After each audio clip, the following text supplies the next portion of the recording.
She was forced to wash dishes with her child on her back. But when the owner of the house returned, everything changed. Subscribe to the channel and write in the comments which city you are watching from. The night air over Brooklyn still carried the faint chill of early spring as Naomi Bennett fastened the final strap of the deep blue sling across her shoulders. 2-year-old Ava was already asleep, her warm breath soft against the base of Naomi's neck, small arms curled instinctively around her mother like she had done since the day she was born. Naomi glanced at their reflection in the narrow hallway mirror. Her hair swept into a neat low bun, her simple navy dress falling gracefully to her ankles, the sling's fabric blending with the color so that Ava seemed almost part of her silhouette. It was not the gown of a society woman, not the kind of glittering attire worn by the wealthy who would gather that night, but it was clean, pressed, and chosen with care. For a brief moment, Naomi allowed herself to breathe deeply and imagine that perhaps tonight would not end like so many of her other encounters with the world of privilege.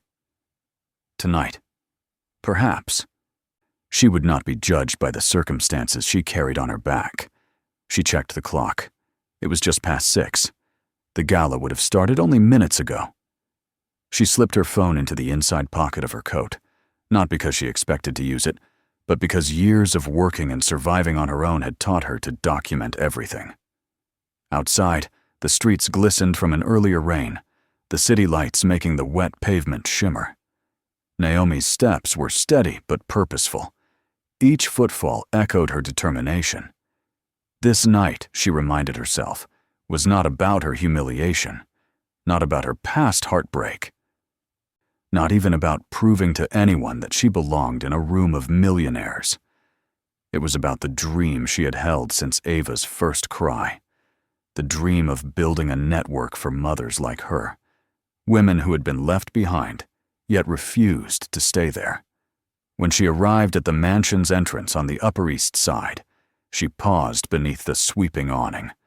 The house was a classic piece of Manhattan wealth, a building that looked less like a home and more like a testament to old money's permanence, polished stone steps, wide double doors, lanterns glowing like watchful eyes. The doorman gave her one look, and his expression shifted almost imperceptibly, the way a person might glance at someone they had already decided did not belong. "The service entrance is around the back," he said, not even asking her name. Naomi's mouth tightened, but she kept her tone even. "I'm on the guest list," she replied softly. "I'm sure you think you are," he said, and gestured impatiently toward the side street. The dismissal was so casual, so practiced, that it almost made her laugh. Almost. But laughter was dangerous when Ava slept so soundly against her back, and so Naomi merely nodded once and walked the way he indicated. Each step she took around the side of the building felt like stepping back into every moment when the world had told her she was lesser. Inside, the marble floors gleamed like still water. The chandeliers overhead sparkled with cold light. The first person to greet her was not a host, but a woman whose name Naomi already knew, Grace Hartwell, the event organizer. Grace had the kind of presence that filled a room before she even spoke. Her gown was ivory silk, her hair swept into a severe chignon, her expression carrying the authority of someone who had spent her entire life deciding who was worthy of entering which doors. She glanced at Naomi, then at the small head of Ava, barely visible over Naomi's shoulder. "We don't have time for this," Grace said briskly, as though Naomi were some scheduling inconvenience. "You shouldn't even be here. The kitchen needs extra help. Go there." The words were sharp enough to draw glances from a cluster of nearby guests. Naomi felt them all. Their curiosity, their quiet judgment like needles along her spine. She thought of saying her name, thought of insisting that she was a guest, but then she felt Ava stir slightly against her back and heard the small, sleepy sigh that escaped her daughter's lips. She swallowed the reply, turned toward the hallway leading to the service wing, and walked. The kitchen was hot and loud, steam rising in thick clouds from the industrial sinks.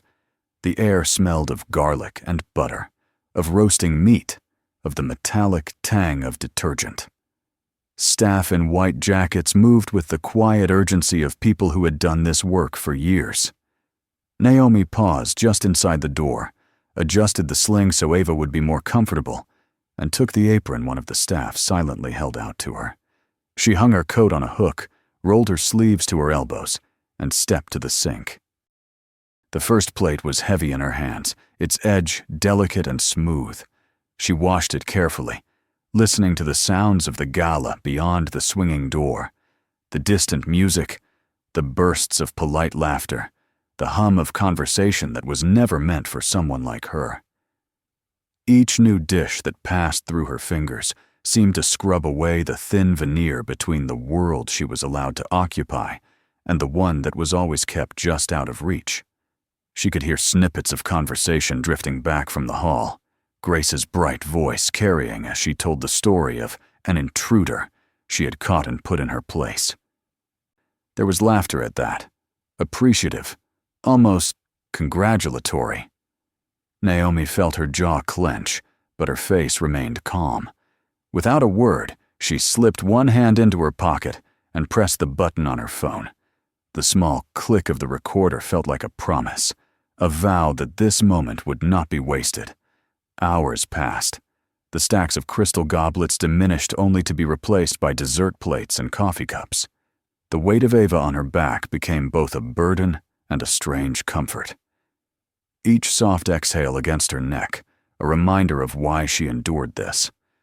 By the time the main course had been cleared, Naomi's arms ached, her back throbbed.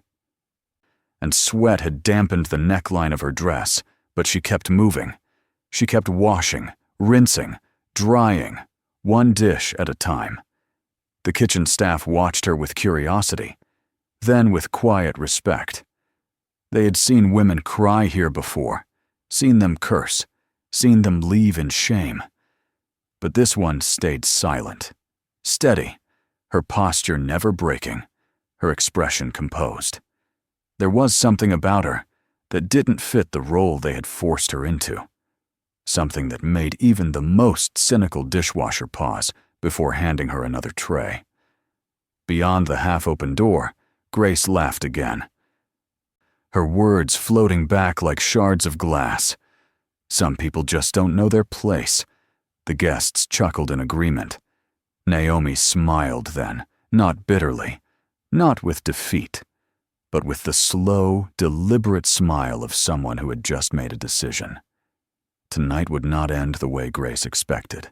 The hours in the kitchen stretched long and slow, like a test she had not consented to take, but one she refused to fail. Naomi kept her hands moving, the warm water turning her skin pink, the crystal and porcelain gleaming under her care. Around her, the rhythm of the staff carried on, pots clattering, ovens slamming shut, orders being barked over the clamor of voices, but she felt strangely apart from it all. Her focus was singular, the work mechanical, her mind a quiet storm. Ava stirred once, a tiny whimper against her back, but Naomi shifted slightly, rocking her weight from one foot to the other until the child sighed and settled back into her dream. Even in this overheated room, with the sting of soap in her eyes and the ache in her spine growing sharper by the minute, Naomi moved as gently as she could. She would not let her daughter wake to this humiliation.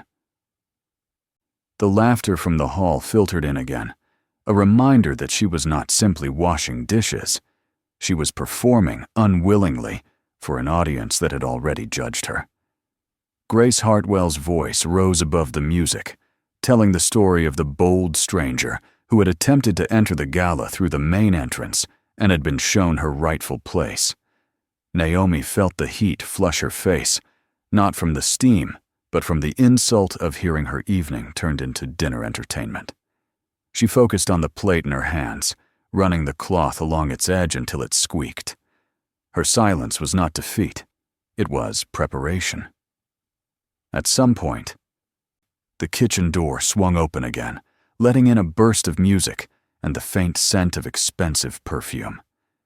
Grace had returned, flanked by two guests who stood with their champagne glasses held casually, as though the kitchen was a private exhibit for their amusement. Naomi did not turn to look at them, but she could feel their gaze sweep over her like a searchlight. One of them chuckled softly, the sound sharp as broken glass. "She's still here," Grace said lightly, as if presenting a showpiece, "and still hasn't finished the job." Naomi felt her shoulders tighten, but she did not pause. She rinsed the plate, set it on the drying rack, reached for another. She would not give them the satisfaction of seeing her break. "This is what happens when you let anyone walk in off the street," said the man who had come with Grace. His voice carried the practiced confidence of someone who had never been told no. "You have to teach them boundaries," the woman with him agreed, her tone dismissive, her words laced with a disdain so old it sounded almost bored. "People like her always think they can blend in. You can give them a silver tray, and they still look like they don't belong in the room." Their voices blurred together into a chorus of superiority, each word another weight pressing against Naomi's chest. She focused on the steady sound of water, on the heat of Ava's small body against her back, on the way her own breath moved in and out of her lungs. This was not the first time someone had tried to reduce her to nothing, but tonight something inside her refused to stay quiet. She remembered the nights she had sat on the floor of her tiny apartment, her newborn daughter in her arms, counting the change in a jar to see if she could afford another can of formula. She remembered the moment she decided to build her own consulting business. No matter how many doors slammed in her face, every step of that journey had forged something in her that no insult could shatter. The phone in her pocket was still recording, capturing every laugh, every offhand remark. Each cruel word became evidence, not just of personal insult, but of a system that believed women like her existed only to serve. Maria, one of the kitchen staff who had been drying glasses nearby, moved closer and touched Naomi's arm lightly. Her lined face was sympathetic, her eyes soft with the kind of understanding that comes from decades of endurance. She murmured something low, a quiet reassurance, as if to say she had seen this before and it would pass. Naomi nodded once, grateful but resolute. She did not intend to let this pass. By the time the main courses had been cleared and replaced by dessert trays, Naomi's dress clung to her skin, damp from the kitchen heat. Her fingers were pruned from the water, but she kept going, her movements measured and precise. Ava had not stirred again, and the thought gave Naomi strength. She would endure 100 humiliations if it meant her daughter could sleep peacefully, safe on her mother's back. The longer Naomi stood there, the more she felt something shifting inside her. What had begun as raw humiliation was transforming into a quiet, sharpened clarity. She was not simply surviving this night. She was collecting every piece of it, preparing to turn it back on those who thought they could use her as an object lesson. She began to see the kitchen not as a place of defeat, but as a crucible, burning away the last traces of hesitation inside her. When Grace and her guests finally left, Naomi exhaled slowly, set down the plate she had been holding, and looked toward the door. The sound of their laughter lingered faintly, but it no longer cut as deeply. She had endured. More than that, she had endured without losing herself. In the final hour of the gala, as the last of the plates were stacked and the noise from the hall grew softer, Naomi straightened her back and wiped her hands on the apron. She could hear the faint patter of rain outside now, as though the city itself was cooling from the heat of the evening. Somewhere in the mansion's front hall, the sound of heavy footsteps echoed, measured, confident, familiar to those who worked there. A murmur passed through the kitchen staff. "The master's back," someone whispered. Naomi felt her heart shift in her chest. She knew who that meant. Knew that Ryan Caldwell had returned from whatever urgent meeting had kept him away from the first hours of the gala. Her pulse quickened, not from fear, but from something else entirely. The knowledge that this night was about to change, and that the balance of power in this house was about to be reset. She turned back to the sink and rinsed one final glass, setting it carefully on the rack. Her reflection in the shining surface of the metal basin looked almost like a stranger's tired, yes, but fierce, with a glint in her eye that had not been there when she first stepped through the side entrance. When the kitchen door swung open again, bringing with it a sudden hush, Naomi was ready. The kitchen was quiet now, the chaos of dinner service replaced by the low hum of staff tidying up and stacking trays for the morning. Naomi stood still for a moment, breathing deeply, feeling the weight of her daughter's small body pressed against her back. The ache in her arms and shoulders had settled into a dull throb, but she no longer noticed it as much. What she noticed was the sound of approaching footsteps, firm and measured, echoing through the corridor beyond the swinging door. A ripple of recognition passed through the kitchen. Staff murmurs stilled, movement slowed. Even Maria, who had been wiping down the counter beside Naomi, straightened her back as if bracing for something. The door opened, and Ryan Caldwell entered, tall, composed, with the kind of presence that instantly changed the temperature of the room. He had removed his coat, and his shirt sleeves were rolled once at the wrist, but there was nothing casual about him. His gaze swept the kitchen quickly, registering everything: the soapy sinks, the damp aprons, the lingering smell of dishwater and steam. Then his eyes found Naomi. For a brief second, his face did not change, but his gaze darkened, as though a shadow had passed across it.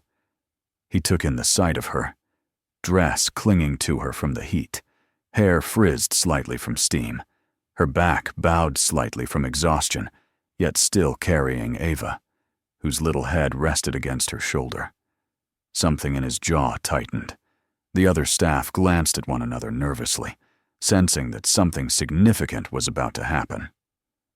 Ryan stepped forward, his voice calm but edged with steel as he asked what had happened.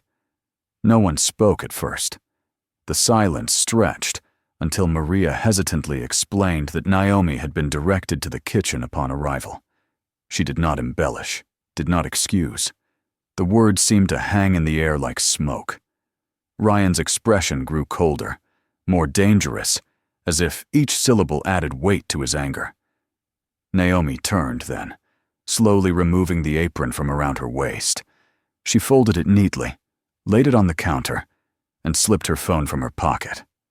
Her hands were steady now, no tremor, no hesitation. She placed the phone on the stainless steel surface. The screen still lit, the small red recording icon blinking like a warning light. The sound of laughter, of Grace's dismissive voice, of the cutting remarks from earlier in the evening, spilled softly into the quiet kitchen. No one moved. The staff stood frozen, their eyes darting between Naomi and Ryan. Naomi did not speak right away. She simply stood there, back straight, chin slightly lifted, as though reclaiming every ounce of dignity that had been taken from her that night. Ava stirred against her back, and Naomi adjusted her stance so the child would not wake, her movements gentle and deliberate, her calmness more powerful than any raised voice.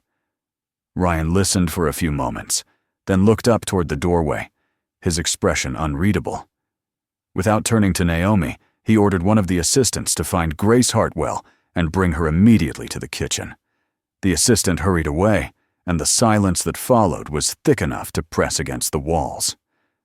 Grace arrived minutes later, flanked by Robert Sterling and Patricia Westfield, both of whom still held glasses of wine, as if they had been dragged from a conversation they were enjoying. Grace's confident smile faltered the moment she saw Ryan's face. The sight of Naomi without the apron, standing tall with her daughter on her back, seemed to catch her off guard. Ryan did not raise his voice. He did not need to. His words cut through the room with quiet precision as he asked for an explanation. Grace began to speak, a flurry of half-formed justifications spilling from her lips, about confusion at the entrance, about assumptions made, about trying to keep order at the event. Her voice wavered as she spoke, the polished composure she wore so effortlessly in the ballroom beginning to crack. Naomi finally spoke then. Her voice low but clear, each word measured.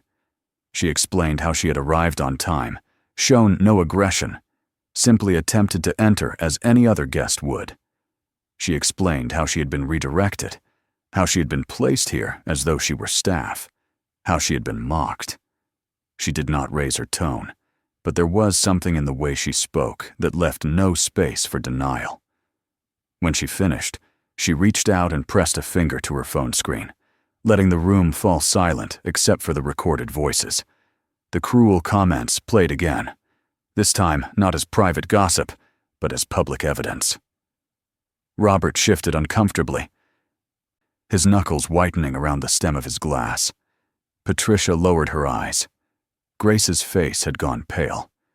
Ryan's verdict came not as a shout, but as a sentence delivered with the finality of a closing door. The contracts between his foundation and Hartwell Events would be terminated immediately. Sterling Developers and Westfield Pharmaceuticals would no longer be considered partners in any of his company's projects. The decision was not up for discussion.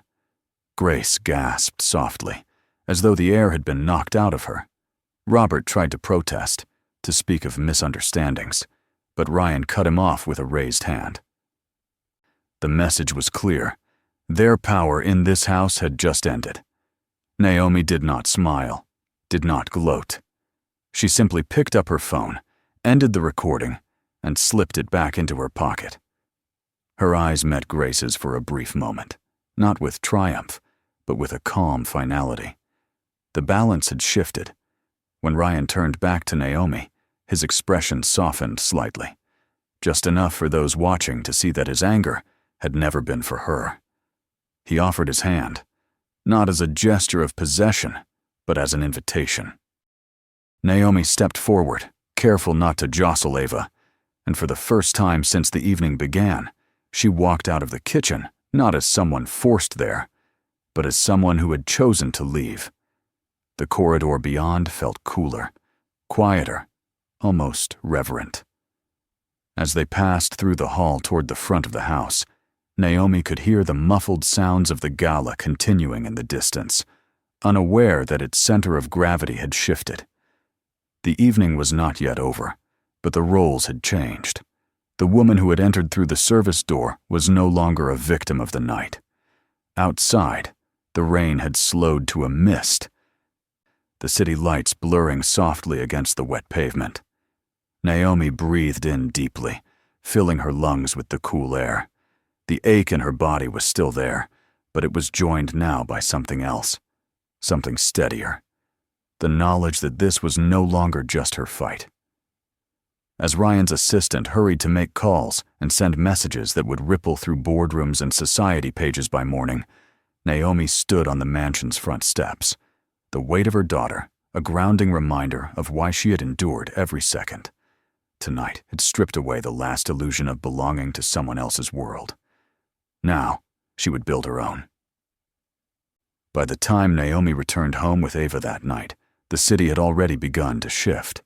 The rain-slick streets reflected the glow of street lamps, and every step she took up the narrow stairs to her apartment felt like walking out of one world and into another. Ava was still asleep, her cheek pressed warmly against Naomi's shoulder. She laid the child gently in her crib, smoothed back a soft curl from her forehead, and stood for a moment listening to the quiet rise and fall of her breathing. The evening's events played back in her mind, the sound of Grace's voice breaking in the kitchen, the faces of the other guests, as Ryan spoke his verdict. The strange stillness that had followed, as though the entire house were holding its breath. Naomi sat down at her small table, opened her phone, and watched the recording she had made from beginning to end. Every laugh, every careless insult, every word that had reduced her to a spectacle, it was all there. This time, as she listened, she did not feel humiliation. She felt clarity. By morning, the video had been shared far beyond the walls of the mansion. Someone on the kitchen staff had uploaded it anonymously, and within hours it had begun to spread through social media. By noon, it was everywhere, on local news broadcasts, on national websites, in group chats, and email chains. The footage was grainy, but the voices were unmistakable. Grace Hartwell's name trended alongside words like discrimination and hypocrisy. Clips of Robert Sterling's remarks were played on loop, paired with headlines about his real estate empire. Patricia Westfield's comments about people like her were dissected on talk shows. What had begun as an attempt to put Naomi in her place had become the spark for a conversation that spread far beyond the city. In the days that followed, consequences came swiftly. Hartwell Events lost nearly all of its corporate contracts within 48 hours. Major charities issued statements severing ties, citing a commitment to diversity and respect. Robert Sterling watched as partners withdrew from multi-million-dollar developments, investors backing away from deals they no longer wished to be associated with.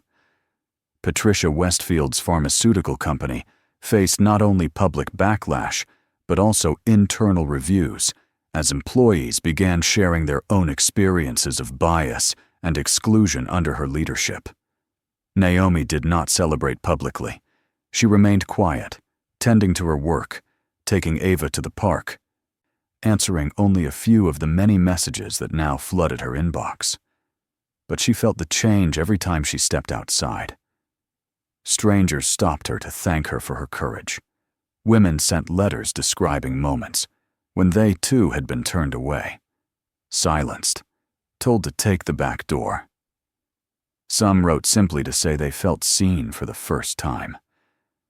Ryan visited her apartment a week later, not as the commanding figure from the mansion, but as a friend who had witnessed what she endured. Together, they discussed what might come next. Not revenge, not a campaign against the individuals who had wronged her, but something larger, something lasting. Within a month, the first framework for the Bennett Foundation for Mothers and Children was drafted. Its mission was simple: to provide resources, training, and legal support for single mothers and service workers facing discrimination. As the weeks turned into months, Naomi found herself traveling across the country, invited to speak at conferences, universities, and corporate gatherings. At first she hesitated, worried about leaving Ava even for a few days. But each time she returned home, she felt that the work she was doing was shaping a world where her daughter could grow without fear. The little girl who had slept through her mother's humiliation was now learning to run across playgrounds, her laughter bright and unburdened. The night of the gala had become a turning point, not just for Naomi, but for the city itself. Restaurants began auditing their service policies. Private clubs reevaluated membership practices. Local councils invited Naomi to consult on diversity initiatives. The video had ignited something deeper than outrage. It had opened a window that could no longer be closed. 6 months after that night, Naomi stood on the steps of a refurbished brownstone in Harlem. Banners hung across its facade, announcing the opening of the Bennett Resource Center. Inside were classrooms for training programs, offices for legal aid, playrooms for children whose mothers were attending workshops. Reporters lined the sidewalk, cameras flashing. Naomi wore a simple cream dress, her hair loose around her shoulders, and Ava, now wide awake and endlessly curious, was perched on her mother's back, waving at the crowd. When Naomi stepped to the podium, the crowd hushed. She spoke not with the voice of someone seeking sympathy, but with the authority of someone who had walked through fire and come out whole. She told them of that night in the kitchen, of the heat, the noise, the sting of soap in her eyes, the weight of her child on her back. She told them of how she had kept washing dishes because she would not let her daughter wake to see her broken. And then she told them that this center, this work, was her answer to the world that had tried to diminish her. Her words carried beyond the microphones, beyond the press, reaching into the hearts of those who listened. When she finished, the applause rose like a wave, not the polite clapping of a gala audience, but the roar of people who had witnessed something that mattered. In the months that followed, Naomi's foundation grew, opening satellite programs in other cities. She remained hands-on, often bringing Ava with her to events, a living reminder of why the work existed. She did not forget the night of her humiliation, but she no longer carried it as a wound. It had become a cornerstone, the place where her resolve had hardened into purpose. Far from the public eye, those who had humiliated her faced their own reckonings. Grace Hartwell tried to rebrand herself as a consultant on inclusivity, but few were willing to trust her. Robert Sterling sold off portions of his business quietly, retreating from the public sphere. Patricia Westfield was removed from the board of her own company, following internal investigations and shareholder pressure. Their downfall was not the focus of Naomi's work, but it stood as a reminder that the world had shifted, that cruelty spoken aloud could no longer hide behind chandeliers and private invitations. A year after the gala, Naomi stood on the stage at Harvard Business School, delivering the commencement address. The auditorium was silent as she spoke of power, of dignity, of the responsibility that came with privilege. She told the graduating class that true strength was not found in closing doors to others, but in opening them wider. That real leadership was measured not by who sat at your table, but by who you were willing to invite in from the cold. When the speech ended, the audience rose as one, their applause filling the room until it seemed to vibrate in the air. Naomi stood still for a moment, absorbing it. Her hand resting lightly on the locket she wore around her neck, the one that held Ava's first photo, the reminder of the day her fight truly began. Later that night, back at home, Naomi sat with Ava on her lap, reading a bedtime story. The city outside their window was quiet, the lights of distant buildings glowing like stars. Naomi thought of the mansion, of the kitchen, of the woman she had been before that night. She no longer felt anger, only a steady sense of purpose. She had not simply survived humiliation. She had turned it into something that could outlive her. When Ava fell asleep, Naomi stayed there a moment longer, holding her daughter close, knowing that the world she had begun to build would be the one Ava would grow up in. It would not be perfect. No world ever was, but it would be better. And that, Naomi thought as she looked out into the night, was the only revenge she had ever needed. If this story moved you, make sure to hit subscribe so you never miss the next one. Take a moment to watch the next video waiting for you right now. There are more powerful stories you won't want to miss. And don't forget to share this video with friends and family. Some stories are too meaningful to keep to yourself.